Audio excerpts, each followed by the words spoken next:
Hello, everyone. Welcome to another episode of Post in Black, where we celebrate Black excellence behind the lens. Today is an incredible episode. We have Jongnic Bontemps, composer, with us on today's episode. All right. JB. Hey, I'm so happy to be here. Thank you so much for inviting me. Oh, we are happy to have you. It's definitely past time. We've been wanting to get you on the show. You've been busy. Chopping up a little bit, back and forth. I've been eyeing the show.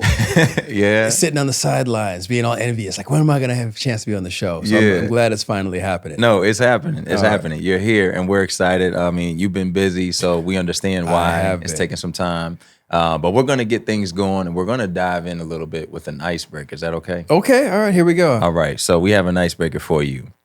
When you have family visiting your house, what is the longest amount of time before you start to feel like, all right, now, it's time for y'all to it get that holiday depends upon in. which family member shows up. Okay. So I'm not going to give no names. No, my family members will be watching Auntie this at Sarah. some point. Yeah. So certain family members, they can actually stay like a whole week, and I have no problem whatsoever, or even longer. Yeah. But I got a couple that, let's just say, 24 hours is probably pretty good. Yeah. I believe that. That's real. Yeah. That was real. I was just thinking about that the other day because it was just something, I saw something, I was watching a television show and it was like, all right, that's your mom. And it was something they were arguing on. And I was like, that is true. That's hilarious. Like, how long is too long? Like, I love you. Right. But if you're staying here this long, maybe, let's meet up for brunch and then we go do things and then we both go our separate ways. Exactly. Yeah. Exactly. Okay. No, it's just, some people just come with an entourage. Yeah. Are you talking about the multiple personalities or actual bringing people? No, actually bringing people. Oh, man. It travels a pack. And sometimes the pack can be a little too much. Yeah. I get it. Yeah. So, I get it. Because look, I know I don't look it, but I'm a little older. Okay. And my kids are old. So I got an 19-year-old and a 23-year-old. Come on. That's right. Wait a minute. You taking us right to the beginning of the interview now. You said you have a 19-year-old and a 23-year-old? I have a 19-year-old and a 23-year-old. That's right. And I'm not here to slang any black don't crack products, but I'm just saying. But man, you might have been the poster child for it. Goodness. Man, talk about that. So you have two children. I do. You know what I mean? mean? 2 boys. Yeah. And the crazy thing is, I met my wife when we were actually 11 years old. Wow. Yeah, back in Long Island. I was born and raised in Long Island. Man.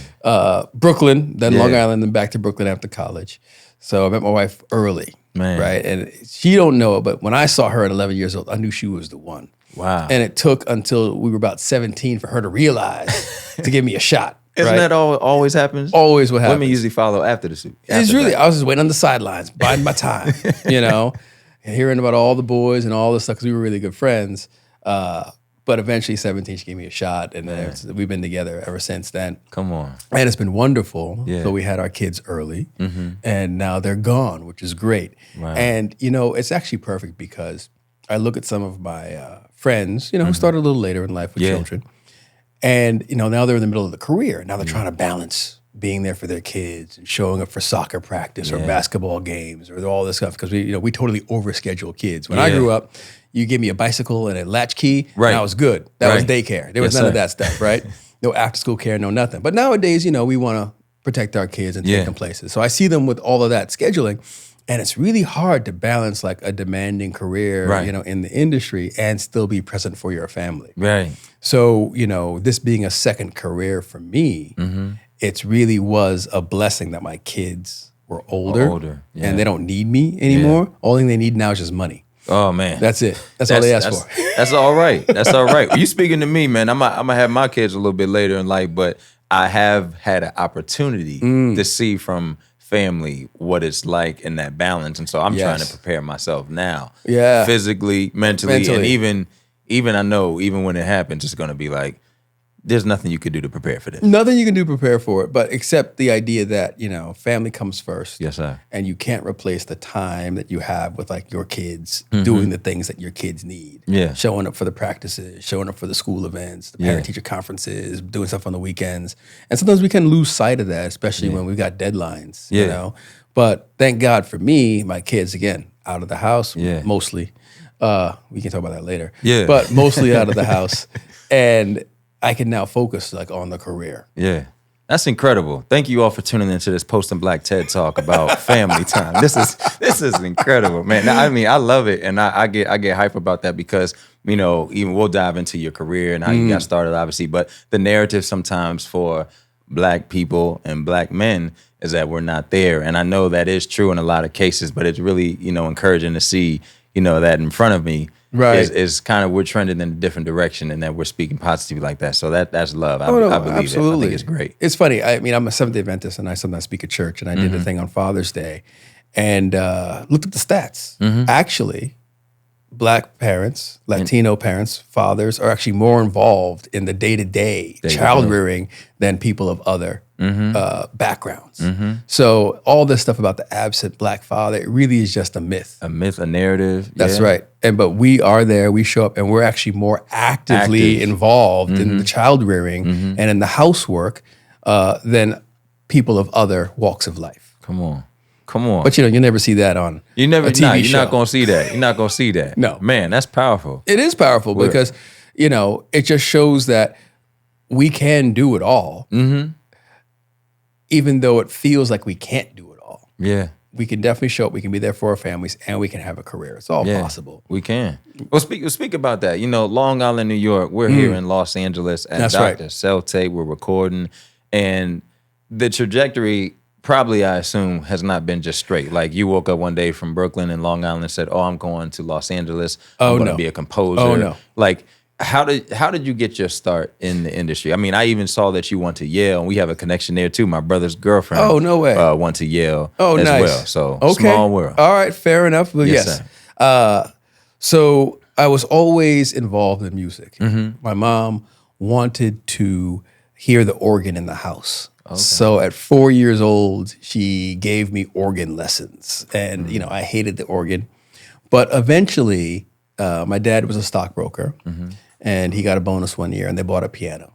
Wow. And the piano became like my best friend. Okay. And it was the place where I could pour, my little middle school angst, why does my now wife not love me, into the piano, and sit there for hours and just play stuff. And, I was taking lessons. So my mom obviously sacrificed so that we could have lessons and all that stuff. And all throughout middle school and high school, I played in bands. I wrote and produced music that nobody ever heard in my room or whatever. But I wrote music for the band as well, accompanied people. So music was always a big part of my life. Sang in the choirs and all that kind of stuff. So it was always a big part of my life.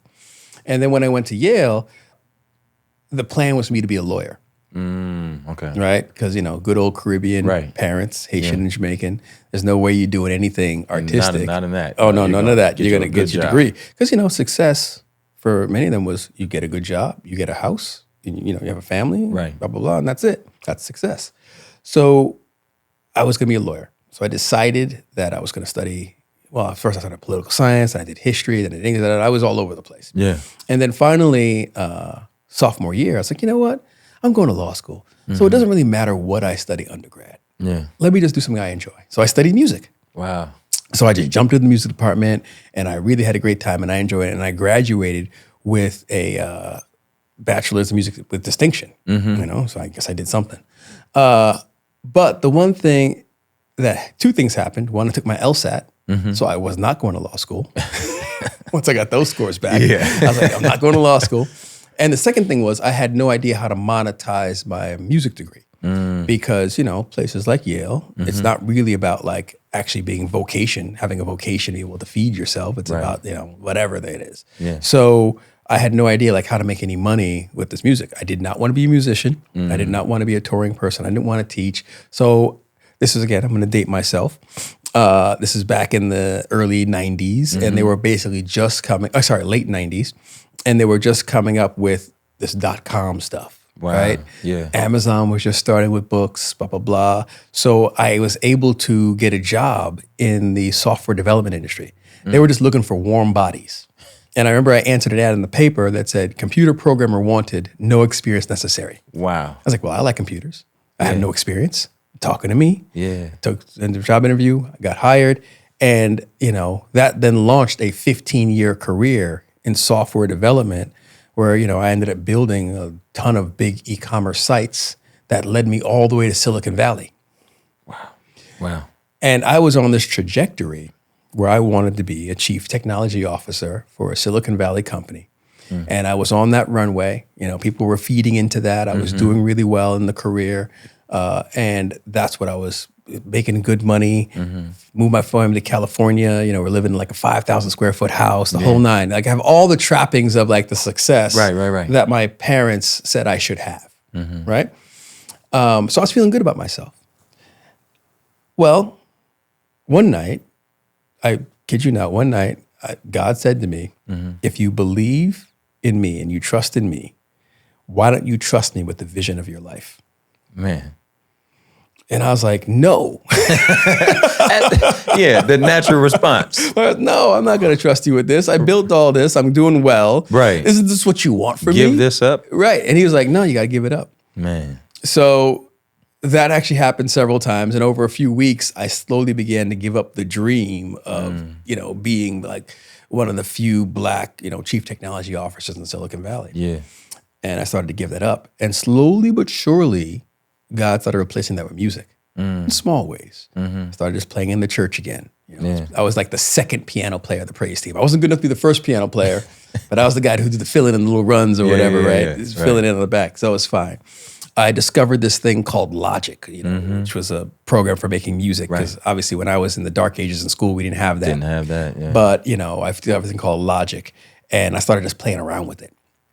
And I sent it to a friend of mine. It was something I wrote. I sent it to my friend of mine. And she said to me, that sounds like film music. And then something went off. I was like, there's music in film? There's music in video games? Wait a minute. This is a job. Yeah. And then wait a minute, I can do that. Yes, sir. The hubris. Just thinking that I could just do it. I could do it. I can do it.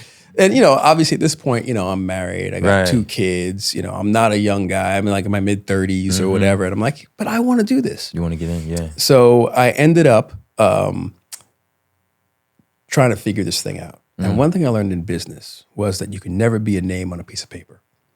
People have to know who you are. Talk about that. Explain that a little bit more, because I know what you mean. You could never be, look, at the end of the day, all of my jobs that I got in the tech industry, I never once applied for a job.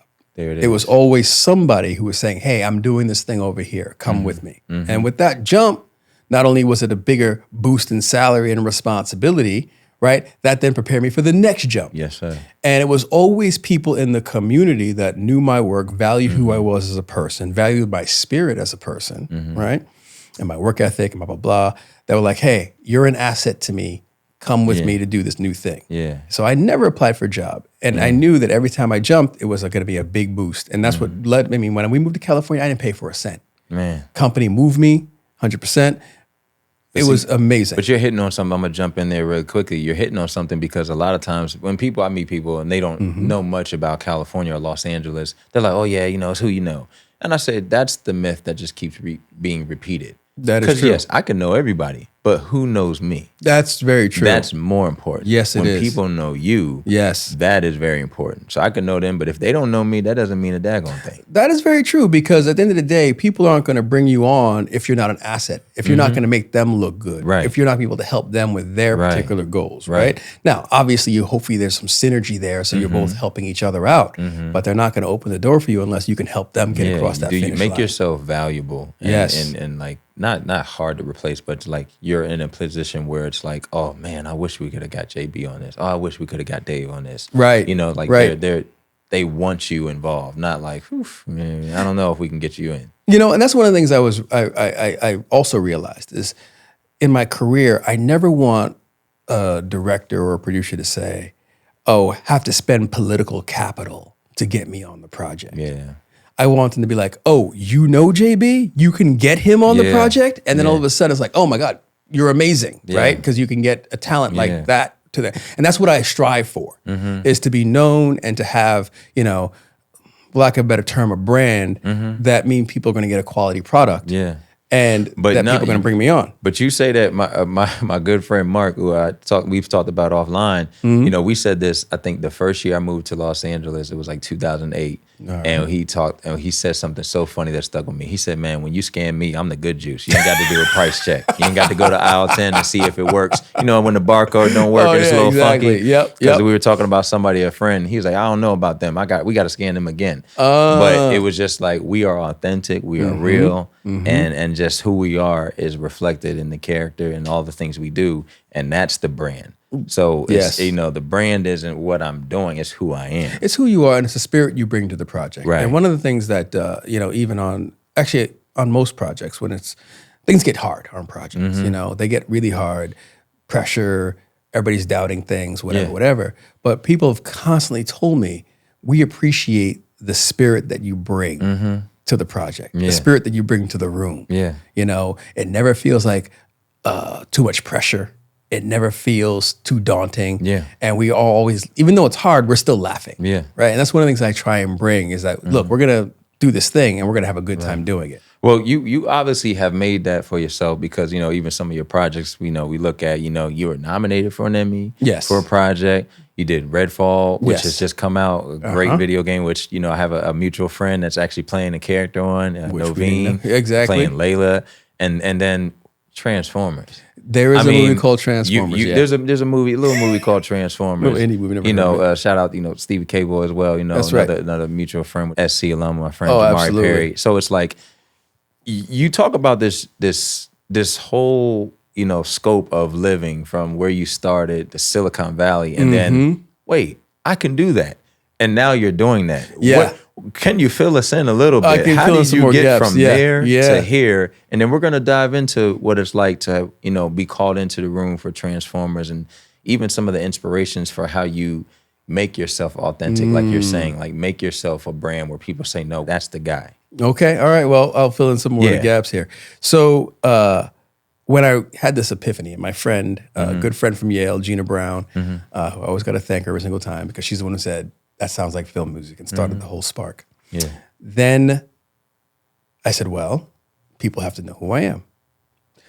I decided then to find where are they actually teaching like film music. So I went to a small school / community center called Pyramid in San Francisco. Okay. And I just started hanging out. Yeah. They would throw events, and so I started going to the events. And then, I'm a pretty loquacious guy. I talk to people, blah, blah, blah, make a connection. I say, hey, well, can I come intern? So I start interning there. So I'm working my full-time job in Silicon Valley, and then at night I go and intern. So I'm the guy, at the door, checking people's off or setting up for events and this or that. Nobody knows what I do at this point, right? So, but it's fine because I'm starting over. So I start to intern, and then I start taking a few classes there. I meet a couple other people. And at one evening, I actually met this guy, and we were just talking about video games and video game music. And, I tell him what I want to do. And he's like, he ended up being the head of video game music for Sony Games. Get out of here. And he's like, do you really want to do this? I was like, yes, I really want to make this transition. He's like, all right, tell you what, come have lunch with me next week on the Sony Games campus. I was like, great. What time? Exactly. Let me know, I'll be there. And I was. And, he sat with me for a few hours and he mapped out like a plan for me to make this move. Wow. And that move included going to USC. He said, because no one is going to hire you as a Silicon Valley executive to do anything for them music-wise. They're not going to know who you are. They're not going to trust you. You don't have the background. He said, but going to a school like USC, if you can get in, will erase everything. It's tabula rasa. And that becomes now the starting point of the conversation. There it is. Right? So I was like, dang, I got to get into USC. I looked up USC, #1 film scoring program in the world. Come on. I'm like, how am I going to get in there? Right? I hear them playing with little logic stuff, whatever. So I said, you know what? Same mantra. They have to know who I am. Yes, sir. Went down to USC, met teachers, met the head guy, the director at the time.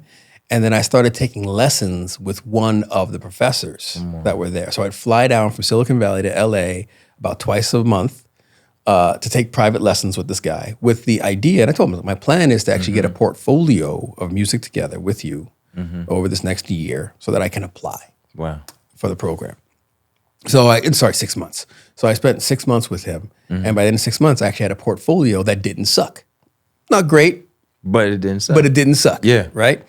And all the while, I kept on telling the director, this is what I'm doing. Here I am, showing up for classes, auditing stuff, making sure that people know who I am. Yes, sir. Right? And they let me in. He got in, y'all. Don't do that. They let me in. He got in. They let me in. That's that humble. Yeah, they let me in. It's a tough program to get into. So I was able to get in, and but then the next sort of thing came in because I was coming in already feeling like I had a huge deficit because these folks, my classmates, they just came out of composition programs, like the top schools in the country. They knew that they wanted to be film composers since they came out the womb. And here I am coming at this, later on in life, not having the same level of education experience. Like, man, do I? Can I? Right. Watching everybody else. Looking at it, it's like, wow. And I felt like, the idiot in the room. But again, another thing that I learned in business, you always want to be the idiot in the room. Come on. If you're the smart guy in the room, you got to find another room. Different room. Because you have to be around people that are going to help elevate you and show you what you need to do to get to their level. And it was extremely humbling. And after the first week, I wanted to quit and the whole nine. But, I stuck with it. And not only did, I finish the program, but I also met, filmmakers that continue to pour into my life. Yeah. That's where I met a filmmaker named Stephen Cable Jr. Yeah. I worked on his first student film there. He asked me to write music for his first student film. And we've done everything together since then. Wow. I met Jordan Redout, who now is a writer and showrunner, actually, for The Other Black Girl right now, which is coming out on Onyx. Yeah. I met Jamari Perry, who we have in common as well, Lori Webster, Derek Dow. So many people I met because I worked on their projects. And over the years, I worked on everything that they did. Whether or not they had money or not, it didn't matter. You just work. We just work. Yeah. Right? And that just slowly started growing over time. And as they got opportunities, they brought me with them. Yeah. And you're building and growing. I mean, I think what you're talking about is just amazing and it's powerful. And one of the things, like, I don't think things happen by accident. No. And so just listening to you, the intention that you moved with to do things that maybe stretch you a little bit more. I'm sure leaving family and coming down, twice a month and having that, type of sacrifice, even when you're already working a full-time job. But the benefit of knowing, hey, this is going to pay off eventually. This is where I want to go. And USC, I know the joke around, the USC Mafia, just with everybody. But there's something that really inspires me, having gone to an HBCU and went to Hampton. We don't really see that, that inner industry as much. And I'm not saying helping each other out, but I don't think there's enough people who actually have their boots on the ground in LA. Washington, D.C., where Howard is. It's a big city, major, more celebrities, more of that. And Hampton a little bit smaller, but I want to be in a position where I'm like, hey, no, this is what we need to do. This is how it connects. And then as you grow, we grow. You know what I mean? As I grow, we all grow. Or as somebody else grows, we grow. So I think that's just powerful and it's beautiful to see that. And speaking of, but it just goes back to, I'm gonna say something. Yeah, go ahead. Go ahead. But it all goes back to, again, God saying to me, give up the vision of your life. You had to let go. I let go and allowed him to replace it. And it was always that promise. I kind of feel like it's like my Abraham story. God told Abraham, go over here. He didn't say where he was going, none of that kind of stuff. He said, just go. Just go and trust. And exactly. So I basically took that as like, this is my Abraham moment. I just got to go. And God's going to take care of everything. Yeah. And of course it was difficult. Were there days where there was a negative bank accounts for my family? Were there days when we weren't sure how we were going to make, ends meet? But I will tell you this, my kids never went to bed hungry. No one ever was homeless. They were always in the schools they needed to be in. Every day we had what we needed. Yeah. Might not have been comfortable, might not have felt secure, but we had what we needed. But I think that's necessary for people to hear, because a lot of times as you're growing and your career is even flourishing now, and then people are seeing the video game and they're seeing Transformers, people are going to see the back end. And I think it's important that they hear, oh, there was a negative bank account. Oh, there was a little stress. Oh, here. yeah. Oh, there was more than a little. Where, you know what I mean? Like, yeah. But people don't always see that. No. They look at, oh, this is where you are. Right. I want that. Well, they look at the overnight. You're an overnight success. Yeah. That took 10 years to get here. Right. You know what I mean? There was that 10 years of grinding, of struggle, of sometimes just believing. Yeah. Right. Or asking for, taking that humble thing and doing jobs you don't want to do. Yeah. So in order to make ends meet, what I did was, because, look, all these filmmakers, we were all hungry coming out of USC. Yeah. Nobody walked out of USC with a studio gig or a feature film ready to go. Nobody, right? So everybody's grinding, everybody's struggling, everybody's trying to get their projects off the ground. So I was part of that, group of people. So we had to figure out what we were going to do to stay in town. Yeah. Me, luckily, I had a technology background. So I actually started a company where I did tech support for more established composers. I knew what they were trying to do. So you're learning from other composers. So I'm while learning, helping and working. That's right. Making yourself valuable. Making myself valuable, using a skill that I had. Already. Making myself valuable to other composers. Yeah. Being able to understand their workflows and learning from them, but at the same time giving them value. What's one of the biggest things that you feel like you picked up on in watching and helping other composers that maybe has stuck with you? And even something that that you've noticed that a composer should potentially have or could have that makes them a better composer? Like, is there an ear, you're walking down the street and you see a vehicle pull off, appear off at the light, and is that something you're like, oh, that's a rock song, or that's this? Is there something that's specific that you learned from them in addition to what you already knew and were growing into? Right, I think it was their workflow. Okay. And I think it was understanding specifically how technology can empower them to get the actual work done, and how important it was for things to sound a certain way. Okay. One of look, most of these guys, what they do is they have to sell what they are making to the filmmakers, right? And they become excellent salespeople of the product. Hey, I wrote this piece of music for this scene. Here's how it works. And it sounds great. It's produced well. It has to fire on all the cylinders, especially at that level. Wow. Right?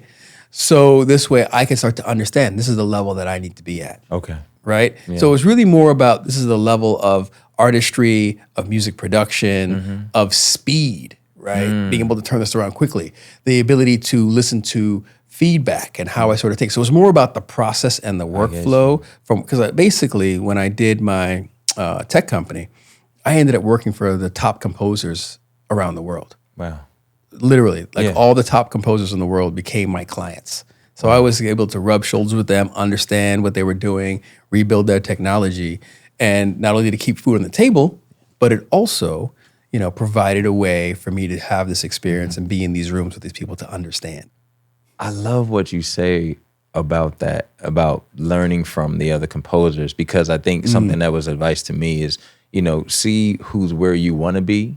That's right. And look at what they're doing, because sometimes we're so in a hurry to get somewhere. But hey, what's it like on the other side? I think we talked about that with children and kids. I haven't been married, I don't have kids yet, but most of my friends are married. Right. They do have kids. And it's nothing against my single brothers or single sisters, but I'm trying to align myself with where I'm going. Right. If I was wanting to still be in the streets and hang out and do all those things, then maybe my crowd is different. But I'm like, no, you talk about where you stay. Okay, yeah, that's a nice place. What's it like over there? So I think the amount of people that you surround yourself with, and then I think the mindset of putting yourself in position to learn from them. Yeah. What's the workflow like? Because I'm curious, what's a typical day like? How do you break down a project? Are you reading the scripts? Was it like for you, you had your friends who are in the film industry and from class from SC, right? But how did you get your jobs? Yeah.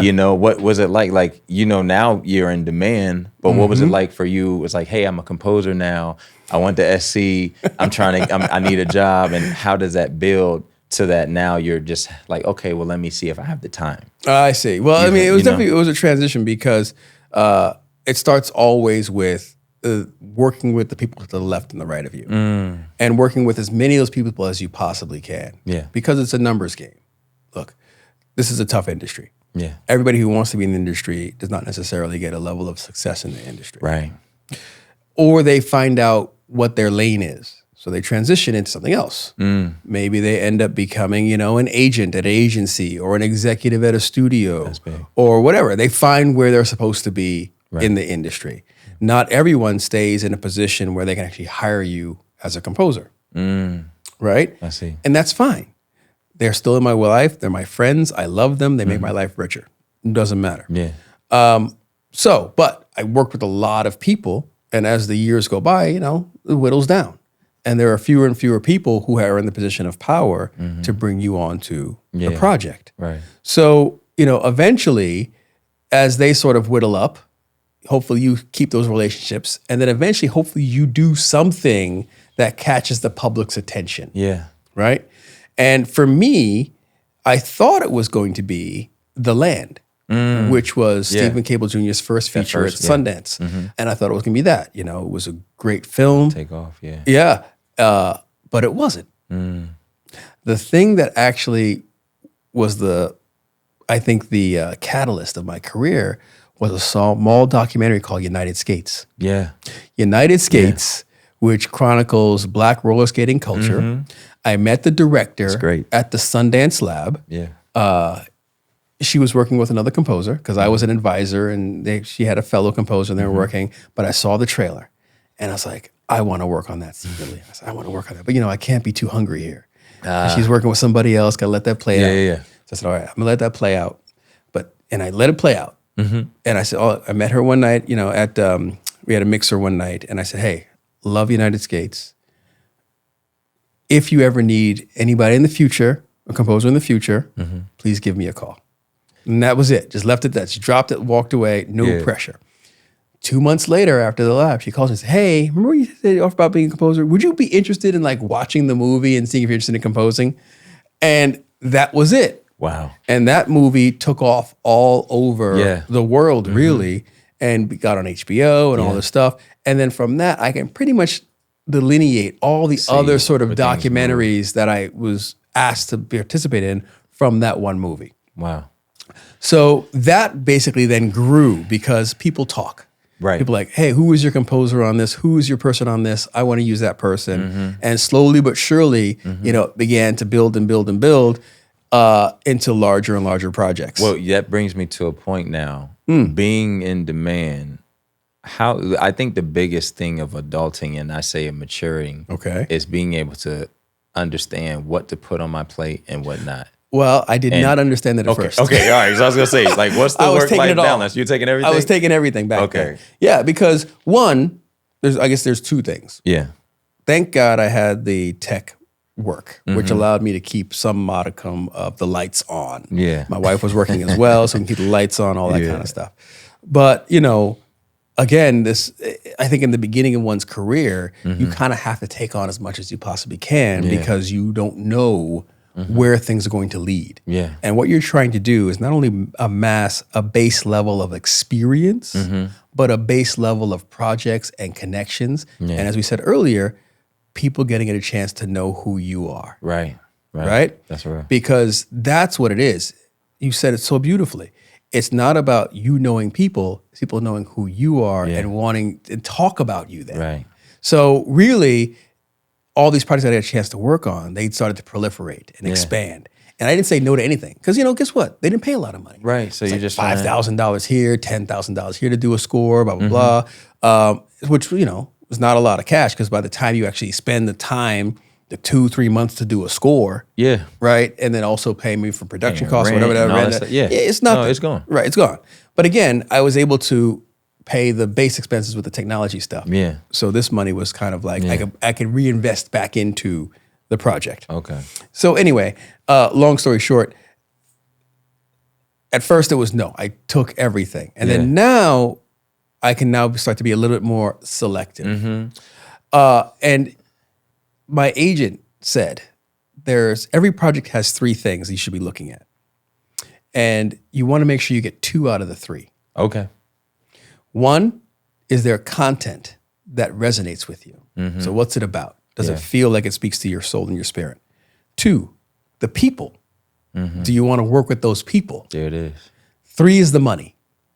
So you don't do it just for the money, Right. right? Because if you have 1 and 2, great content, great people, then you should do it. Yeah. But, if it ends up being great people, content's not so great, but the money's great, then you do that. So I try to look at all projects across those 3 criteria. I think that's great. Yeah. I think that's something that every artist should probably take on. If you're listening, you're watching, whether you're in post, or in front of the camera, those 3 things you mentioned. And we've been talking to you for a long time, but I do want to talk about Transformers a little bit. Okay, fair enough. Because I would imagine that checked the boxes of having some of those criteria. Well, I actually had all 3 criteria. There it is.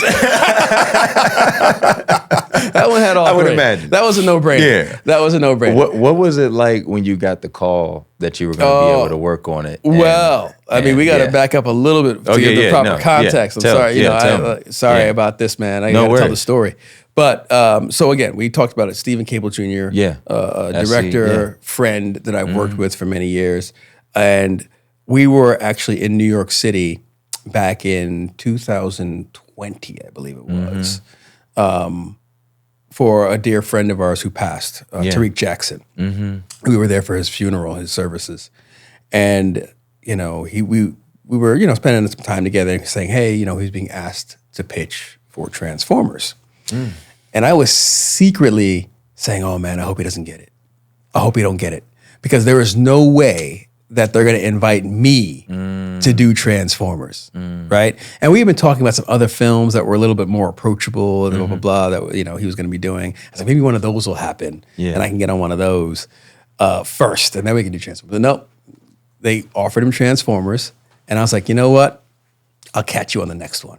Yeah. Because there's no way they're going to hire me, a guy who doesn't have any experience doing these big movies, a guy who's done documentaries or whatever, to do this. Right. So I was like, okay, fine.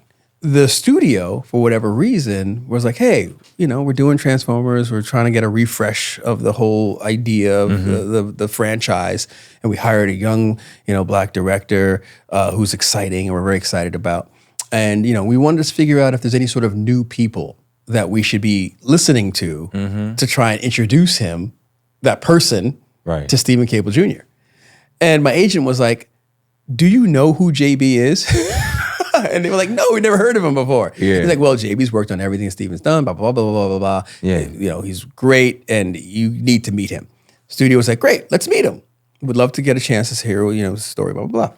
Agency calls me and says, okay, so the studio's interested in meeting you and giving a reel. And Steven hadn't given them my name, right? Because they didn't know who I was, which was fine. And it was too early in the process, which was a good thing though, which is a very good thing. And they said, but you don't have anything in your repertoire of past music that sounds like Transformers. Why would I? Right. I've been working on documentaries. You know what I mean? I had done I was working on 4400, you just said the you CW were show. reimagining too. This is exactly. We're reimagining. I was like, I don't have anything. So well, you have 2 weeks to get something. So you need to write about 10 minutes of music that's in the Transformers world. You need to get it recorded in LA with a professional orchestra, professionally mixed. All the while, film a video of the entire process that then we can edit together in a pitch reel for the studio. And it's probably going to cost you about $20,000 to do all this. Now, let me ask this question. Was there a budget provided or did you have to dip into the JB fund? I had to dip in the JB fund. So I called my wife and said, honey, we may or may not get this, but this is we may or may not get this. And we got this little house fund we've been trying to put together. So is it okay if we dip into the house fund? And then she's like, can we do it any other way? I said, I don't think we can do it any other way. She said, okay. So, we spend the money. 3 weeks later, we've got a pitch demo together that, I thought worked really well. Sent it to the studio. Crickets. Crickets, right? Then I have a meeting.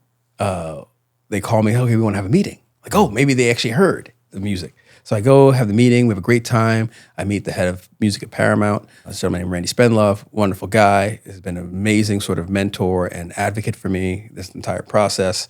I really do appreciate his character and love for me, and I love him to death now. But at the time, he said to me, at the end of the meeting, he's like, yo, you're great. We had a great time. So do we have any of your music? Like, what? You mean the $20,000? You mean the $20,000 that I spent? That I just spent that you asked for? Yeah, exactly. That music? That music, exactly. So, I said, USA. Yeah. And I said, okay, yes, Randy, I put together this thing. Let me send it to you again. Yeah. Send it to him again. Crickets. Oh, my goodness. Nothing. Right? Anyway, long story short, this was like April, of like 2021. Through the summer, we have like little meetings here and there, nothing happening. Steven goes off to start filming, all that stuff. It wasn't until I was coming back from the People's Choice Doc Awards. Critics' Choice, the Critics' Choice Doc Awards, where I was nominated for a documentary called My Name Is Pauli Murray for Best Doc Score. And on the flight back from New York City, Steven calls me. He's like, it's time. Come on. What are we doing and how do we get you on the project, basically? And we started strategizing. I'm going in tomorrow to talk about whatever. Yeah. What do we need to do? Yeah. So I was like, okay. So he went in, and like a week later, I was hired. Come on. So, I mean, it was a long process for me to get, on the project. Yeah. And quite honestly, when we finally wrapped the project in May of this year, I've been on the project for 2 years. I've been thinking about Transformers for 2 years. My goodness. 2 years. My goodness. And the thing I'm actually very proud of is that the themes that I wrote for that original demo, those themes are actually in the movie. Still in there. Still in there. Come on. Because those themes were basically just born out of my love of the Transformers franchise and my understanding of like what Steven was trying to do to reimagine the entire thing. And I created a tune that worked. And, when I started, I tried to throw the tune away, try to get rid of it, do new things, blah, blah, blah. Just kept coming back. And eventually that became the tune of the Autobots in this movie, in this new movie. I'm sitting down, but I want to jump up and down and just like I'm like LeBron just dunked the ball. You feel me? Like it's my goodness. I know. That's a ride. Again, give up the vision of your life. In that spirit of everything, what is a piece of advice? Because even in that story, I think there's so many nuggets. But what is something that stayed with you through that process? Because there's a lot that I heard. There's perseverance, there's endurance, there's endurance and patience. There's like not getting in your head to doubt and just almost like you can almost be your worst critic sometimes, your worst enemy. And almost self-sabotage, if you understand what I mean. I do know what you mean. Yeah, I do. What was something that you feel like is an advice where you're giving people, up-and-coming composers, people in the industry, posts in general, like, hey, you don't know what was happening behind the scenes. I had no with idea. the crickets. And it might have been moves, but then to get that call, like, then to be ready. Like, you went for 2 years, and then in a week, you were working. So it's like, no, obviously they have been talking. So yes. What is something for you? Reflecting on that entire experience, now it's realize that what is for you is for you. Mm-hmm. And that's what I try to tell myself at the time now that I'm thinking about it. It's like, if this is for me, it's going to be for me. So no need to stress about it. No need to worry about it. I've done everything that I can do. Mm-hmm. I spent the money. I wrote the best, demo I could. Mm-hmm. I got my friends to help me. I did it all. So now it's up to God. And if it's for me, it's for me. Mm-hmm. If it's not, I will look back at this moment and I'll understand what else, different fruit it bore. Man. It's only through like the hindsight, looking back on our life, that we can connect the dots. And you have to, while we're on the dot, I guess we have to have faith that this will make sense one day. Yeah. And that's one thing we got to remember, because look, we are not like anybody really knows what's happening in their life, but especially as, people working in entertainment, gig to gig, things happen, things fall off, things start, they end, whatever. It's only by looking back do we see that, well, that thing ended. So this could actually happen. Yeah. Right? Yeah. And while we're in it, it sucks, but I got to remember, you know what? I'll look back at this one day and I'll understand why this had to happen this way. Composer/preacher in the building. My God, man, you're dropping them nuggets. We're gonna have to do a part 2, man. Okay, fair enough. We're gonna have to do a part 2. As you can tell, I can run my mouth. No, I know for certain that everybody listening and watching this right now is inspired, and just by the numbers. Yeah, we speaking in the future by the numbers that Transformers is doing right now. That's right. We know that That's the right. movie is making an impact. It is. And you know what? It's also another humbling thing because I believe, you can fact check this, but I believe I'm the first African American to do a movie of this size. Oh, we fact checked. Oh, it is confirmed. There was composers that was started like 1793 and then 1812, and it was like Fair enough. And that size of Transformers. You know, another great composer we know, Chris Bowers. Oh, Chris Bowers, you know amazing what I mean? friend of mine, yeah. super talented. No, way more talented than I am. No, I mean, just the fact that I shook both of you guys' hands, I'm like, I'm about to go play every instrument I can, be at Guitar Center, tearing up the whole place.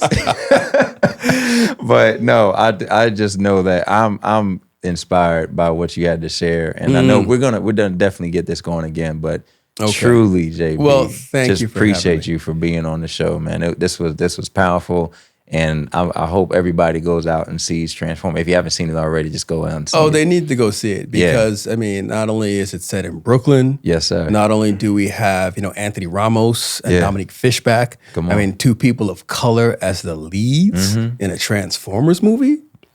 I mean, this is a Black director, Black composer. This is history right here. This is history. This is history right here. So even if you don't like Transformers, go see Transformers the movie. so we can make more movies like this. Yeah. We can get more representation like this. And, studios can be reminded that putting people of color is not a deficit. Come on. It is an asset. Yeah. And when you have people of color at the helm, in front of the camera and in the post-production process, things feel authentic. Because I will tell you, I don't think a single Black person is gonna walk out of there and say that movie feels fake.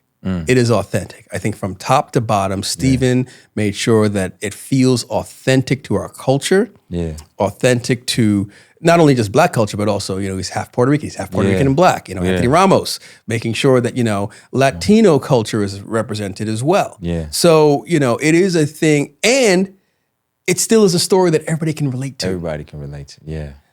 It's a beautiful thing.